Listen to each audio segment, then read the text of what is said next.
Tonight on Talking Politics, I'm Katie Lannan, in for Adam Riley. It's the end of the year for the state legislature, and lawmakers worked into the early hours of Thursday morning, trying to finish key priorities before the end of this year's formal legislative sessions.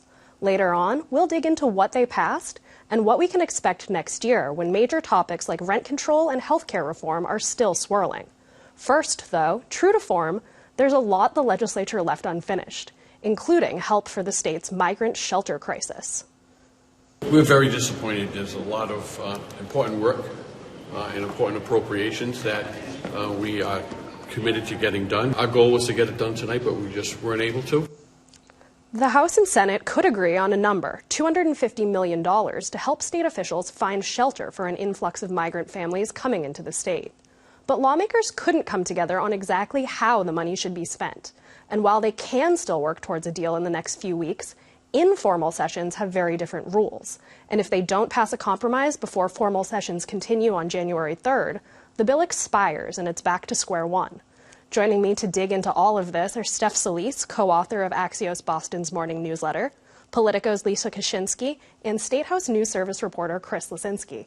Thanks to you all for being here. We have a lot to work through, and we're mostly awake to do it after a marathon on Wednesday evening into Thursday morning. Lisa, what was the mood like in the building in the State House as this was all happening? When did it become clear there wasn't going to be a deal? Very suddenly, actually. I feel like I had been talking to lawmakers kind of throughout Wednesday night, I guess, and they had seemed hopeful in both chambers, you know, people who were kind of close to the deputies who were actually doing the negotiation felt that they could get something done that night. They were trying to do this without putting it in formal talks, seeing if they could just trade deals and get to an agreement. And, you know, folks in both chambers said that it was likely, and then all of a sudden we as reporters got the messages they're coming out separately, not together, which is always an indicator that the House on one side, the Senate on the other. Yeah, racing across that third floor, and that's always the indicator that the deal is not coming through. And it was just kind of, you know, the clock struck midnight, went past midnight, everyone was kind of loitering around, and then it was, nope, go home. So this was the big item we were all watching for, was this $2.8 billion spending bill to close the books on the fiscal year that ended several months ago now. Chris, what was the sticking point here? Where was the House? Where was the Senate? Why couldn't this get done?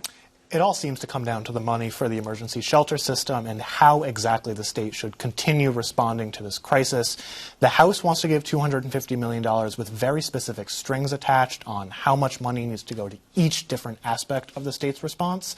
And they want to order Governor Healy to stand up an overflow site, at least one, where families who are on a wait list, unable to access shelter, could still go as a backup option.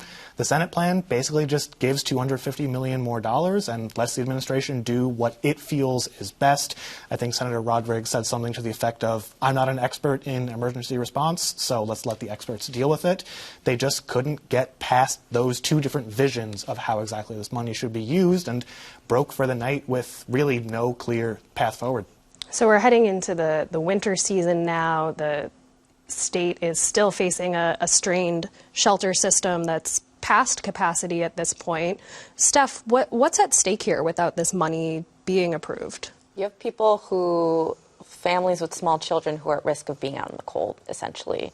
Even if a deal had been made this week and it had reached the governor's desk, there would still maybe be a few days or weeks that, where we would have to wait to see if, you know, assuming the language included an overflow shelter, we would have to wait to see that get stood up. We would have to wait to see this money come in, but at least it would be on the way. Right now, people could be homeless and cold at the end of the year, unable to reach anything and uncertain if there's going to be any sort of provision for waitlisted families or any sort of resources.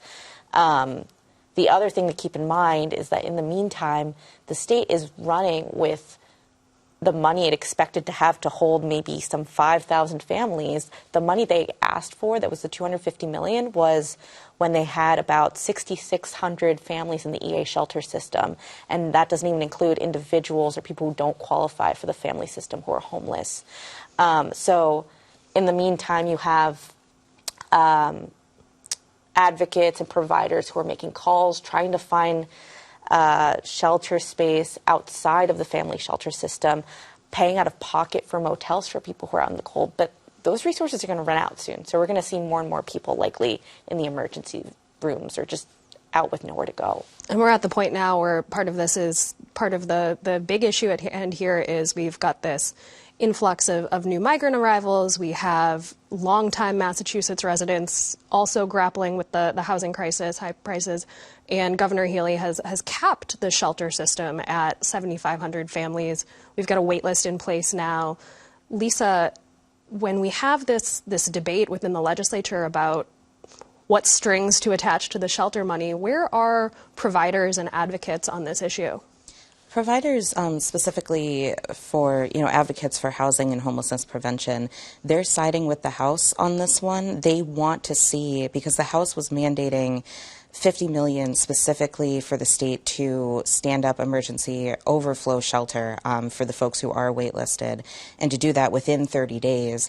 And that's something that advocates really want to see. They're terrified about people sleeping on the streets and not having anywhere to go. There were families that were sent to Logan Airport on Wednesday night only to be turned away, that WBUR reported. And, so yes, they want to see specifically the overflow site and just for people to have a place to go, because the $5 million that the state is giving the United Way to stand up temporary shelters, overnight shelters to help with the situation, those haven't opened yet. So advocates, providers, they're searching for any way to be able to give folks who are being waitlisted somewhere to go, and that's why they were more partial to the House's language in attaching those strings.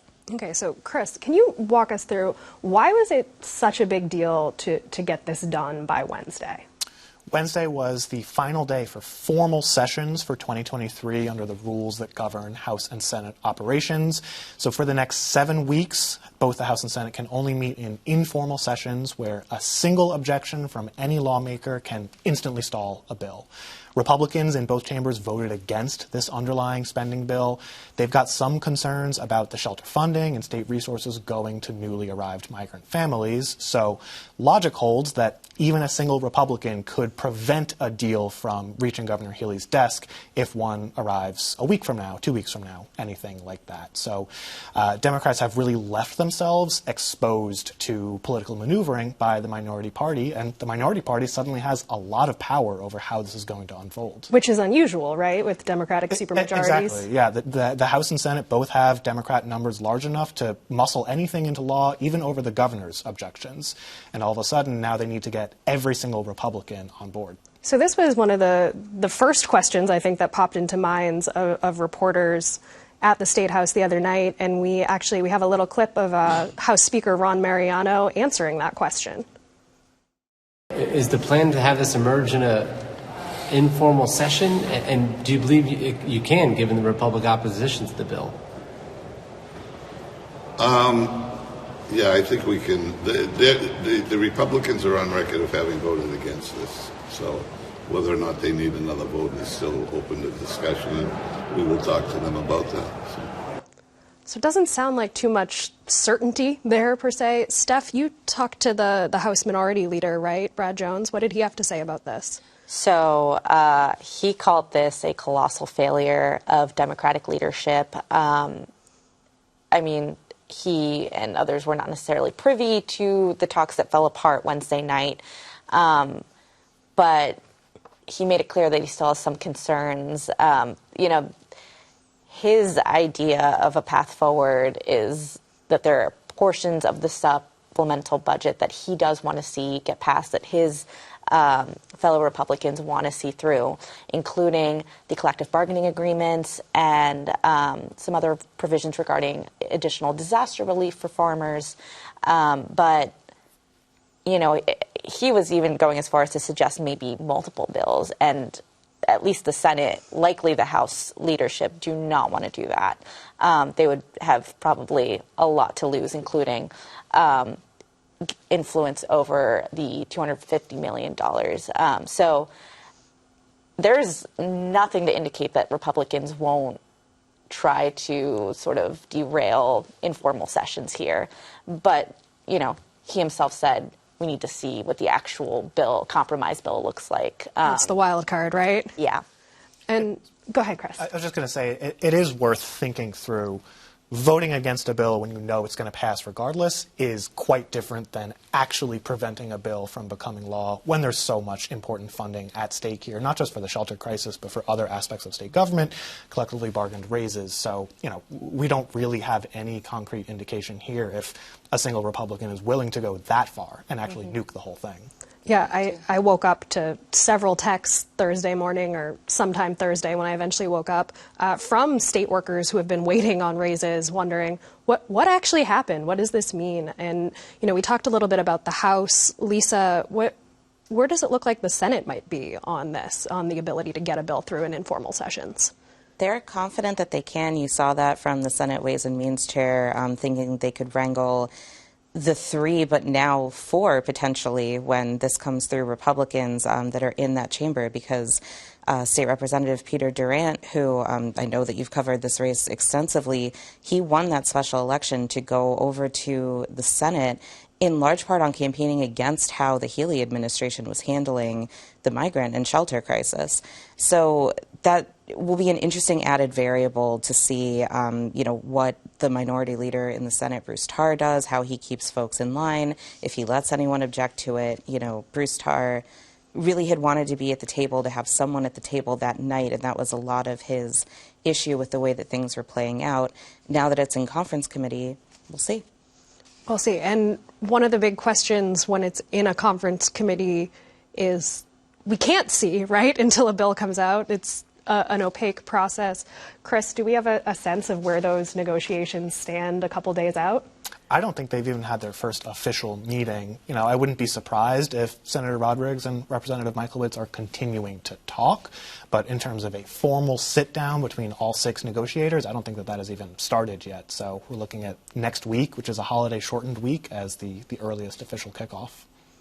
Steph, do you have any sense of a timeline of when we might see a bill? I mean, that's an answer in and of itself, right?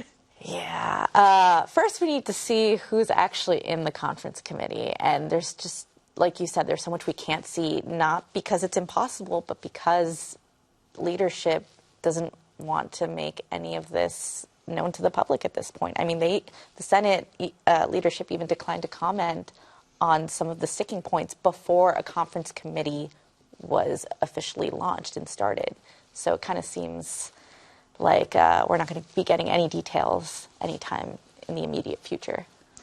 You agree with that take, Lisa? It's generally how it goes with conference committees. Everything is closed door until the deal is done, and everything comes out all at once. So this could be days or weeks before we get any inkling of where this stands. It's worth pointing out, too, that if and when something does come out of conference committee, other lawmakers can't change it. The only option for a bill that gets reported out is accept it or reject it. So it is a way for leadership to kind of strong-arm their own chambers into getting on board. And a conference committee also has the unique option to report out just pieces of a bill, right? So could we maybe see what Steph was alluding to of different chunks of a bill, the pieces where there are agreement? Yeah, we've seen that happen before, and that is certainly a route that could happen this time, especially given that any spending bill that doesn't get finished by January 3rd is going to be reset to square one. So that's one way that they could go. Have we heard, Lisa and Steph, where the Healy administration, where the governor is on any of this? I know that the administration is unhappy that the spending plan, the closeout SUP, didn't get passed because of the money that they need for the shelter crisis, because of those bargaining agreements, because of several other things in the bill. But, you know, the governor has taken sort of a hands-off approach a little bit with the legislature with this one. She made this request for this $250 million for the shelter money back in September, but she's mostly kept her ire kind of on the feds and the lack of their help and money and work permit processing and all of that, instead of really kind of laying into the legislature on this one. Yeah, and Steph, any? So I didn't hear back when I asked about, you know, response or certain things, but I imagine they're going to be focused on their immediate priorities, which are these work permit clinics, which in the long term could help get people out of shelter faster, transition into permanent housing, reduce the number of people long term in the shelter system. But they haven't said anything, at least that I've seen, in terms of addressing these immediate needs that are in the legislature right now. All right, so a lot to think about and watch as we kind of keep waiting for the things the legislature didn't get done. But they did get a few bills through at least one chamber on on this marathon Wednesday night session. And Chris, I want to take you back to 1 a.m. Thursday, where I'm sure you're delighted to return to. Always. Where after we finished asking all our many questions to the Senate leadership about what hadn't gotten done. And here's what Senate President Karen Spilka had to say about what did get done in her branch. The Senate passed a terrific drug prescription reform bill today as well that will actually make essential medicines more affordable and available to our residents in the Commonwealth. I believe it will save lives. It's a major bill, and it's something that we're hoping also will end up getting to the governor's desk. So, Chris, you've paid a lot of attention to this bill. Is it something we can expect to get to the governor's desk? And if so, what would that mean for patients?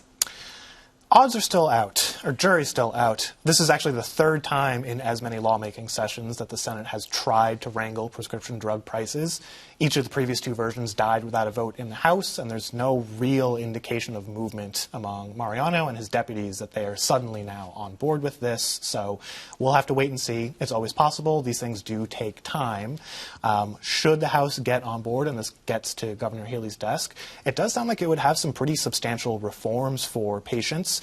It would set a cap of $25 out of pocket on certain name brand medications for chronic illnesses, $0 out of pocket for generic variants. It would also empower state regulators to take a closer look at pharmacy benefit managers, pharmaceutical giants. So there's quite a lot of reforms packed into this. It's just that its fate is, like always, incredibly unclear at this point. And what was the House up to while the Senate was going through this drug pricing bill? Yeah, they had their sights set on a long-term care industry reform bill that has been a priority for the Speaker for months now at this point. That one takes some reforms suggested way back in 2020 before the COVID-19 pandemic hit and updates them to account for all of the devastation the pandemic wrought in nursing homes and similar facilities. It would require infection control protocols, create a whole bunch of career ladder and workforce grants to try and build up this industry that is struggling so much with staff shortages, and similarly implement new oversight requirements at the DPH, kind of like the Senate's bill does on pharmaceutical companies. And any insight on how that would do with the Senate, or is this another crystal ball situation? Another crystal ball situation. There's been effectively no material response in the Senate other than we will review anything the House gives us. So, we could see this become a swap deal. Maybe the branches will decide just to do both of these, or maybe both will. We'll be sitting here on August 1st, 2024, saying that both died without a vote in the other chamber. So it's worth noting for people who aren't as avid readers of the legislature's rules as this group around me that these bills will carry over to the new year. It's only the spending bills where the clock resets, and it's usually the second year of the legislative session that we have the bulk of the policy-making work. And one issue that got a lot of attention over the past few days that lawmakers will return to in January is the topic of rent control, which is something that was eyed as a potential ballot question for next year, but that campaign folded last week. And Steph, do you have a sense of what happened there, of why that campaign dropped its efforts? I mean, they just didn't have the signatures at the end of the day. And that's not to say that there isn't interest anywhere, but now you have just the option of trying to get it through the legislature when certain provisions, similar provisions, have gone nowhere. I mean, even local bills from Boston and other municipalities have not passed, and that's just to allow the local option, not to make it state law. So as far as, repealing certain or amending certain rules when it comes to rent control, it's going to be a rough, I think, path forward. But think you have a better idea than I do. Yeah, I mean, first of all, getting the almost 75,000 signatures that you need to move on to the next phase of the ballot campaign, which is where we're at in the process now, is a huge hurdle that fells a lot of different ballot campaigns over a lot of different topics. You know, there are some groups, like if you think of, you know, the Massachusetts Teachers Association that's backing, you know, a ballot question to end MCAS, they have 100... And the use of it as a graduation requirement. Yes, as the use of it, yes, specifically as, see, I'm a little overtired, as a high school graduation requirement, not overall. You know, they have 100,000 members plus, and, you know, each person goes out and gets a signature, you clear that threshold. The rent control campaign was, you know, smaller, kind of a more like ragtag group of people that came together very suddenly when State Representative Mike Connolly filed this. So just a big uphill battle that's continuing now on Beacon Hill, where, you know, House leadership specifically, you've seen, you know, the top two deputies, Democratic deputies in the House, publicly speak out against rent control, whether it's Boston Mayor Michelle Wu's home rule petition to try and do it in Boston, or just kind of the concept more generally. You had House Ways and Means Chair Aaron Miklowitz talking about it just the other day, that personally, right now, he's not convinced about bringing it back because he remembers it from a few decades ago and, you know, doesn't like it from that. So big uphill battle, lots of hurdles to get through just convincing leadership, and nothing gets done if you can't convince leadership. Of course, so a heavy lift there, even though we've seen some really vocal and passionate advocacy. What other issues are the three of you watching for when we all come back in January? I think we're waiting to see what the Senate is going to do about the state's gun laws. This generated a ton of attention in the House this session as they moved to push their own bill through without getting the Senate on board. There were all sorts of procedural fights and really intense vocal outcry from gun owners groups. Senate President Spilka has said all along, despite the headbutting with House Democrats over how this unfolded, that she also wants to put a gun bill on Governor Healey's desk by the end of the term next summer. We don't have any idea what the Senate's version is going to look like, but based on Spilka's promises, that's something we should expect in 2024. Great. Actually, so I don't know why that reminded me of this, but there's some unfinished business with the Seal and Motto Commission because their recommendations.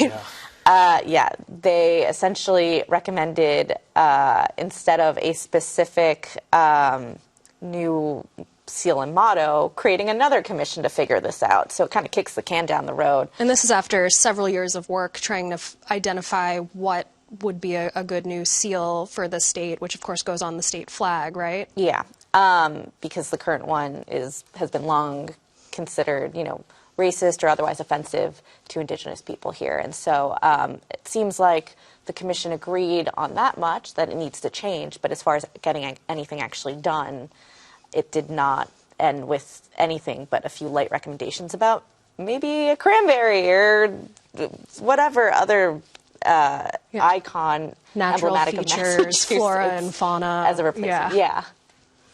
What are you looking at, Lisa? Honestly, I want to see, I mean, I want to look at both of these things, but since you guys already said them, I want to look at where the migrant and shelter situation goes next. What we've been talking about this whole time is effectively a patch, a Band-Aid, something to get an existing budget that's about to get exhausted through for another few months. Come the spring, you know, lawmakers, the governor, they're going to have to potentially come back to the table and try and figure out a more sustainable and longer-term path forward, especially if the federal government continues to not give the level of help that state officials want from them. So I'm really interested to see what that looks like. What through all of these various stakeholders and different viewpoints on the right to shelter law itself, whether that needs to be modified. That we saw coming up in some of the debates this week, and from not just Republicans but Democrats now. It's just there's a lot of different areas that need to be discussed about this and how the state's going to handle this going forward, besides kind of taking the emergency action of putting in a cap and putting a few more $100 million at it. And I'm very interested to see how everyone tries to approach that in the new year. All right, so we've been focused on the state legislature as they're about to embark on what sounds like it'll be a working holiday break. But there's, of course, other levels and entities of government. Steph, in our last couple of minutes here, do you want to break down for us some news we got from out of the U.S. Attorney's Office this morning? Yeah, so, if you think you've heard the last of Dean Tran, despite not being in office anymore, that has clearly not been the case. Former state senator Dean Tran. Yes. So he was indicted and arrested on charges of, 25 or so fraud charges, and then some additional ones on allegations of COVID fraud. They say that after he left office, he allegedly applied for the pandemic UI benefits despite having rental income, despite working for an automotive parts company in New Hampshire as a consultant. So he's accused of pocketing at least $30,000 in pandemic aid. And hiding like $50,000 plus there. Why it's important, even though he's sort of a public or private citizen now, is, he also has still those charges on the state level regarding allegedly abusing his power as a state senator, making his staff work on his campaign during, working hours where they were on the taxpayer's dime. And he also has charges accusing him of intimidating an elderly constituent, stealing the gun, and then lying to investigators. So these have huge implications for sort of what one should or should not do as a public servant. Absolutely. So another storyline to watch here over these next few weeks. Steph Solis, Lisa Kashinsky, Chris Liniski, thanks so much for joining us. That's it for tonight, but do come back next week.